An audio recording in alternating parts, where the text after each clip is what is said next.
Assalamualaikum warahmatullahi wabarakatuh.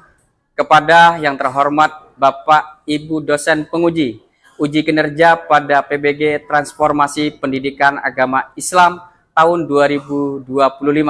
Perkenalkan, saya Maulana Malik Ibrahim, mahasiswa PPG PAI Batch 3 tahun 2025 di LPTK Universitas Islam Negeri Kiai Haji Ahmad Siddiq Jember dengan NIM 25540111028. Pada hari ini, Senin, tanggal 13 Oktober tahun 2025, saya akan melaksanakan praktek pembelajaran dalam rangka penilaian uji kinerja di Sekolah SMP Negeri 3 Jember, kelas 7 dengan materi menghadirkan sholat dan zikir dalam kehidupan. Terima kasih dan selamat menyaksikan. Assalamualaikum warahmatullahi wabarakatuh. Baik anak-anak, assalamualaikum warahmatullahi wabarakatuh. Waalaikumsalam warahmatullahi wabarakatuh. Bagaimana kabar hari ini? Alhamdulillah. Ya, sehat ya? Alhamdulillah. Baik anak-anak, sebelum kita memulai pembelajaran, marilah kita berdoa dulu. Ketua kelas, silakan pimpin.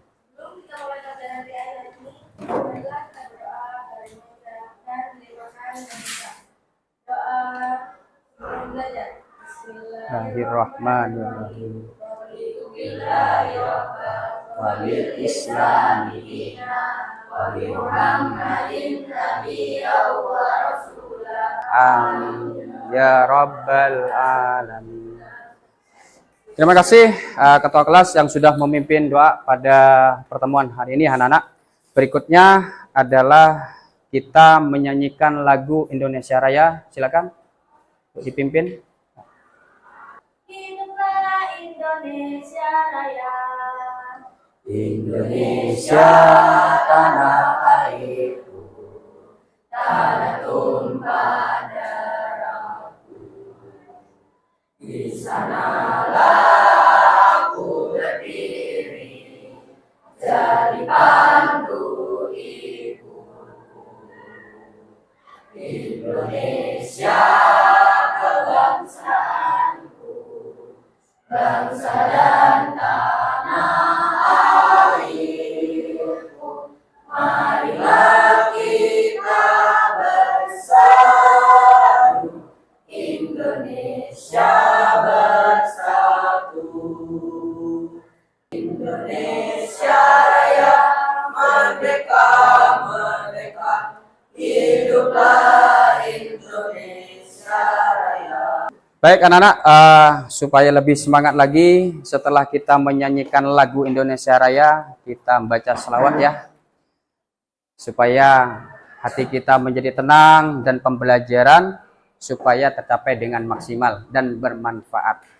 Sallallahu ala Muhammad, sallallahu alaihi wasallam, sallallahu ala Muhammad,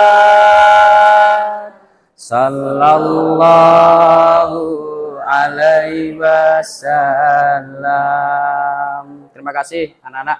Dengan semoga kita membaca selawat selalu bisa, kita selalu senang dan gemar membaca selawat dan mendapatkan syafaat nanti di akhir yaumil qiyamah. Amin. Allahumma amin. Baik anak-anak, tentunya pada pertemuan hari ini, sebelum pada masuk materi, Pak Ibra mau tanyakan dulu, adakah yang hari ini tidak masuk? Ada. Berapa orang kira-kira? Kenapa? Sakit ya. Kita doakan semoga yang sakit lekas disembuhkan dan segera diberikan kesehatan. Amin. Yang sehat selalu senantiasa diberikan semangat untuk belajar anak-anak. Ya. Kita beri aplaus buat kalian semua hari ini anak-anak. Baik, hari ini ya kita akan belajar tentunya sebelum masuk pada materi pelajaran inti anak-anak.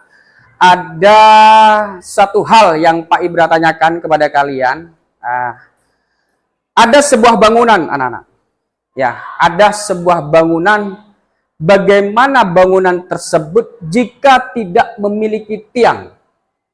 Angkat tangan. Sebentar. Saya aktifkan dulu. Jika bangunan tidak mempunyai tiang, Akan rubuh. akan roboh. Kemudian siapa lagi yang memberikan pendapatnya? Akan runtuh, ambruk, dan hancur. Ya, runtuh, ambruk, dan hancur. Wah, ini komplit sudah. Kemudian berikutnya, seberapa penting tiang itu dalam bangunan, anak-anak? Sangat penting karena merupakan pondasi sebuah bangunan. Pondasi sebuah bangunan. Oke, ada lagi ini. Silakan. Penting karena itu bisa membuat bangunan jatuh. Ya, sangat penting. Ya, kita sepakati anak-anak ya bahwa bangunan itu adalah tiangnya adalah elemen penting dalam sebuah bangunan. Ya kan? Bayangkan kalau misal ada rumah tanpa tiang, anak-anak. Ya, apa yang terjadi? Roboh dan lain sebagainya. Ya, maka dari itu anak-anak ya. Kita hari ini belajar tentang apa itu menghadirkan sholat dan zikir ya dalam kehidupan sehari-hari. Ya, sholat dan zikir dalam kehidupan sehari-hari, yaitu dengan tujuan satu, yang pertama adalah apa? Supaya kalian memahami arti sholat. Yang kedua adalah kalian memahami tata cara dalam sholat. Kemudian yang ketiga adalah kalian memahami hikmah dalam sholat, anak-anak. Ini tujuan pembelajaran yang kita laksanakan pada pertemuan hari ini, anak-anak. Baik, Pak Ibra akan tampilkan bagaimana sebagai pematik kalian ada semacam ilustrasi tentang agama, anak-anak.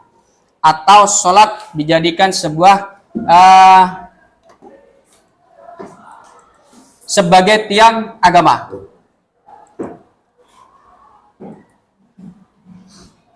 Bisa jadi kita tidak punya zakat, tidak ada orang yang memiliki hak menerima zakat. Tapi coba lihat apa yang akan terjadi kalau kita melepaskan ini. Kita tidak memiliki sholat, agama akan jatuh dan hancur. Bagaimana mungkin kita bisa menjaga agama kalau kita tidak memiliki sholat? Yuk, kita sama-sama jaga sholat kita, karena sholat itu adalah tiang agama. Sholat itu sholat adalah tiang agama. Baik, anak-anak. Dari ilustrasi tersebut, ya. Jadi ibarat tadi ada sebuah botol yang kita pegang, misal ya, sampai padalah sholat, sehingga jari ini tidak bisa menangkap atau tidak bisa menahan botol tersebut. Kenapa? Karena sholat adalah bagian tiang agama, anak-anak. Nah, hari ini kita akan mengkaji tentang sholat, anak-anak. Baik, silakan disimak materi menghadirkan sholat dalam kehidupan sehari-hari. Bertafakur, anak-anak. Kalian sudah tentu tahu bahwa agama merupakan pondasi hidup manusia dalam kesehariannya. Dalam Islam, sholat merupakan tiang agama. Yang tadi kita tahu ya, sebuah analogi, sebuah ilustrasi. Yang dimaksud adalah sholat sebagai pilar penyangga yang mengkokohkan sebuah keimanan. Jadi ibarat adalah bangunan, tiangnya adalah sholat, anak-anak. Jika manusia ketika dia tidak punya tiang yang kuat, penyangga yang kuat dalam sholat, maka apa yang terjadi, anak-anak? Maka keimanan kita akan goyah, anak-anak. Syarat sah, nih perhatikan. Syarat sah sholat, suci badan, pakaian, tempat dari najis. Ini yang perlu diperhatikan, anak-anak. Tempat harus suci, pakaian harus suci, badan pun harus suci, supaya kategori predikat sah dalam sholat kita itu terpenuhi. Kalau salah satu saja, misal badan kita tidak suci, anak-anak, maka sholat kita tidak akan sah. Oke, yang kedua adalah suci dari hadas. Wudhu tayamum dengan cara mandi wajib dan sebagainya. Itu cara menyucikannya. Kemudian menutup aurat, masuk waktu sholat, dan menghadap kiblat. Ini tentunya. Itu adalah syarat sah dalam sholat. Berikutnya, ada rukun sholat. Perhatikan. Ada rukun sholat. Yang pertama harus niat. Rukun yang pertama adalah niat. Yang kedua adalah berdiri bagi yang mampu. Lantas bagaimana Pak kalau misal ada seseorang yang tidak mampu untuk berdiri? Maka diperbolehkan dia untuk duduk. Jika masih belum duduk, bisa tidak punya kemampuan, apa yang dilakukan? Maka dia diperbolehkan melaksanakan sholatnya dalam keadaan berbaring. Oke. Berikutnya adalah takbiratul ihram. Berikutnya adalah perhatikan tata cara atau urutan gerakan sholat. Gerakan sholat. Yang pertama adalah berdiri tegak menghadap kiblat.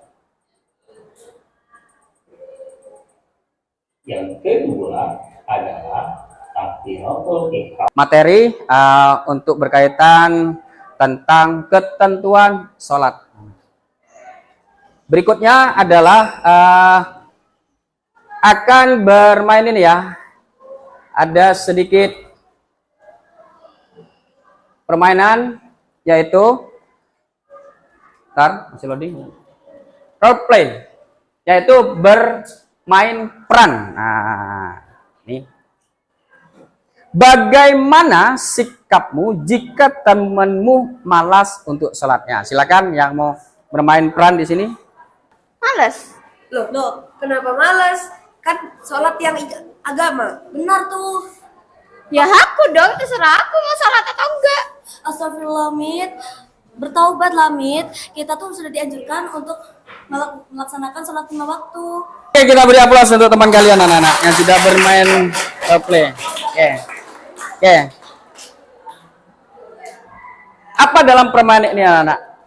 Ketika kalian melihat teman kalian tidak melakukan sholat, jadi apa? Minimal kalian memberikan nasihat. Ini memberikan nasihat minimal kalian. Jangan kalian hanya melihatnya saja. Atau tidak boleh kalian langsung tarik misalnya anak-anak. Kamu tidak boleh anak-anak. Tetapi penuh dengan kelemah lembutan kita mengajak teman kita supaya apa? Untuk melaksanakan atau menunaikan ibadah sholat ya. Semoga yang hari ini sholatnya masih bolong-bolong, dengan setelah pembelajaran ini semoga apa? Sholatnya bisa istiqomah dan lebih tepat waktu. Amin. Oke.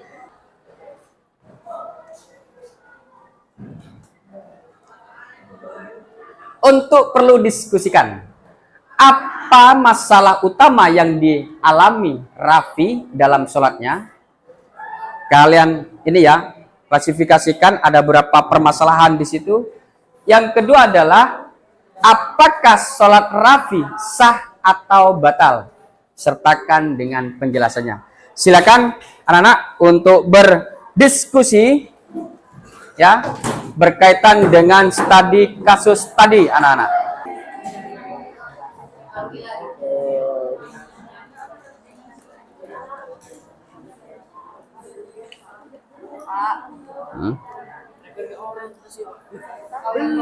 Jangan lupa penjelasannya.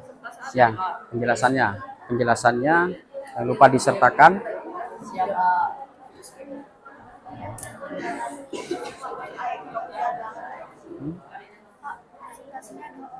Boleh, 2 orang boleh yang presentasi ya. Jadi untuk mewakilkan boleh, nanti jangan lupa dikasih timnya siapa di situ. Ya.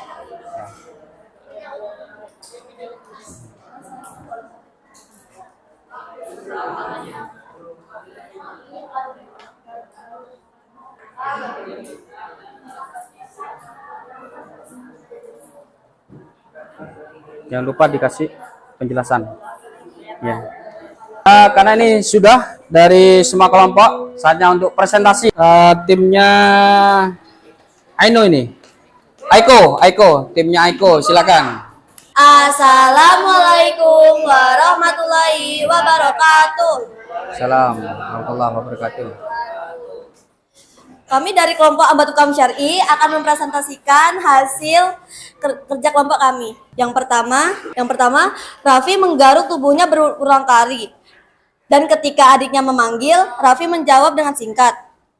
Yang kedua, batal atau tidak sah karena menggaruk tubuh berulang kali tidak diperbolehkan dalam Islam. Dan ketika ada yang memanggil saat kita sholat, kita tidak boleh menjawab. Sekian presentasi dari kami. Mohon maaf bila ada salah kata. Wassalamualaikum warahmatullahi wabarakatuh. Waalaikumsalam warahmatullahi wabarakatuh. Oke, sudah. Baik anak-anak, kita diskusikan ya hasil daripada studi kasus. Perhatikan kita baik-baik anak-anak ya. Tadi kalian sudah mengkaji dengan kelompok kalian masing-masing, beragam statement ya, beragam pandangan. Yang pertama adalah Raffi sedang sholat duhur di rumah pada rakaat kedua. Dia merasa gatal dan menggaruk tubuhnya berulang kali hingga gerakannya tampak berlebihan. Ini yang pertama anak-anak. Yang kedua adalah tidak lama kemudian adiknya memanggil dan Raffi menjawab singkat dengan berkata, apa kata ujannya. Nah, berarti ada berapa permasalahan di sini anak-anak? Dua. Oke. Yang pertama adalah Raffi, dia melakukan atau menggaruk tubuhnya sampai berulang kali anak-anak ya. Permasalahan yang kedua adalah ketika dia menjawab ditanya oleh adiknya. Nah, bagaimana dengan hal ini anak-anak? Masalah udah tadi. Apakah sholat Raffi sah atau batal anak-anak? Apa jawabannya? Batal. Kenapa? Yang pertama adalah dia melakukan gerakan di luar sholat. Maka tadi ada yang menyampaikan ada yang lebih dari 3, ya kan ya? Ketika gerakan itu lebih dari 3 dan tidak termasuk gerak dalam sholat, maka sholatnya tidak lagi sah. Nah, yang kalian berikutnya adalah membuat poster digital anak-anak. Poster digital, kalian silakan buka HP-nya, ya. HP-nya dibuka anak-anak. Boleh menggunakan media apa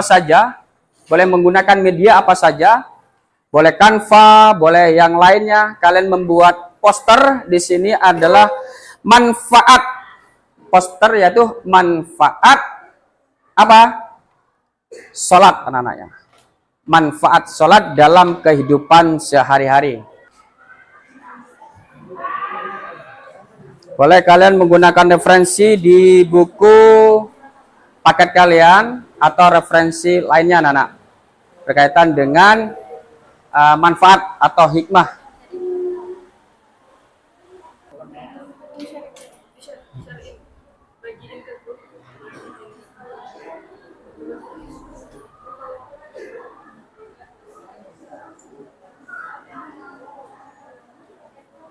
Poster ya.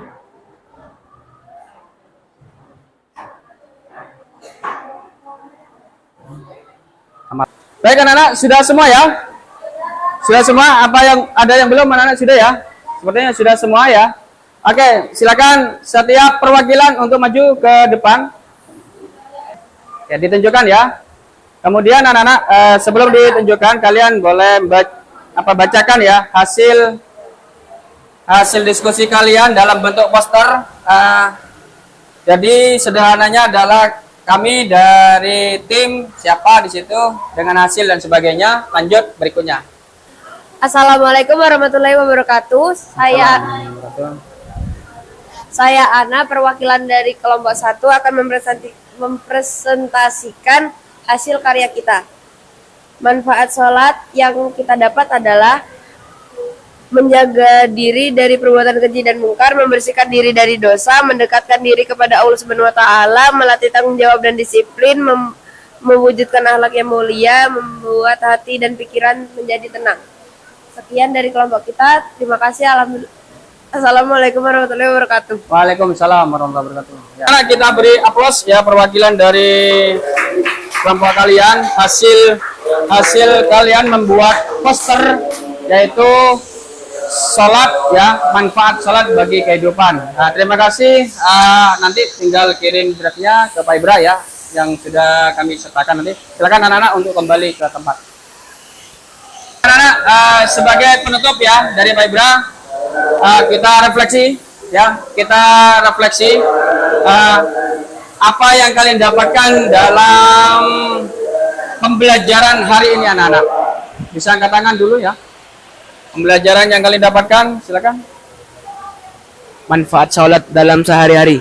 Manfaat sholat dalam keseharian. Oke, ada lagi. Mengetahui bahwa sholat sebagai tiang agama. Dalam tujuan pembelajaran hari ini sudah tercapai anak-anak poin-poinnya sebagaimana yang sudah disebutkan tadi. Tujuan penyampaian pembelajaran, silakan yang mau memberikan refleksinya. Apakah tujuannya dalam pembelajaran ini sudah tersampaikan secara maksimal atau bagaimana? Silakan. Baik, terima kasih. Dan ini secara tujuan pembelajarannya sudah tersampaikan. Dan saya sekarang paham mengapa sholat itu penting dalam hidup. Terutama saya juga bisa menjelaskan bahwa sholat itu adalah tiang dalam agama. Ya, terima kasih. Baik, anak-anak. Sekali lagi kita berikan aplaus buat kalian semua dalam pertemuan kali ini. Sebelum tutup dari Pak Ibra ya, jadi salat adalah bagian fondasi penting dalam diri seseorang. Tadi sudah dianalogikan bahwa bangunan ketika tidak ada tiang, maka bangunan tersebut akan menjadi runtuh anak-anak. Ya, makanya dalam salat itu adalah mencegah kita dari perbuatan keji dan mungkar. Sesibuk apapun, sepadat apapun jadwal kita, jangan lupa untuk melaksanakan sholat 5 waktu dengan istiqomah anak-anak. Baik, sebelum tutup pertemuan kali ini kita berdoa. Silakan ketua kelas untuk berdoa.